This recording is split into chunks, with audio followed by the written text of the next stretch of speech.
মেয়েদের একটা জিনিস দেখে আমি খুবই অবাক। যে কোনো অনুষ্ঠানে সবজি দিলে বলে আমি সবজি খাই না, আর যে না মাংস দিলে দেখা যায় ভাতের আগে মাংস শেষ।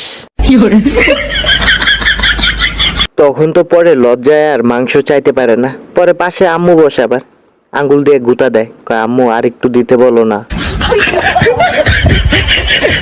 একটা জিনিস খেয়াল করবেন, মেয়েরা কিন্তু মুস্কি মুস্কি হাসে, আবার আপনি ভাইবেন না আপনার প্রেমে পড়ে সে মুস্কি মুস্কি হাসে।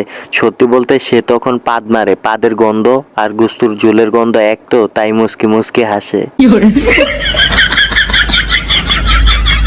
মেয়েদের আরেকটা জিনিস খেয়াল করলাম, যে কোনো অনুষ্ঠানে তাদের হাতে টিস্যু থাকবেই, কিন্তু কখনোই মুখ মুছবে না। জীবন চলে যাবে তবু মুখ পুছবে না, কারণ যদি আসল ফেস বের হয়ে যায়।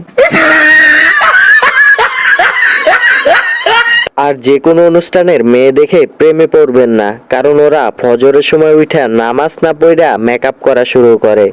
দিনের 1টা বাজা যায় তবু ওদের মেকআপ করা শেষ হয় না। আর আপনার যদি বেশি রিলেশন করতে মন চায় তাহলে তার ফেসের দিকে নয়, তার পায়ের দিকে দেখবেন।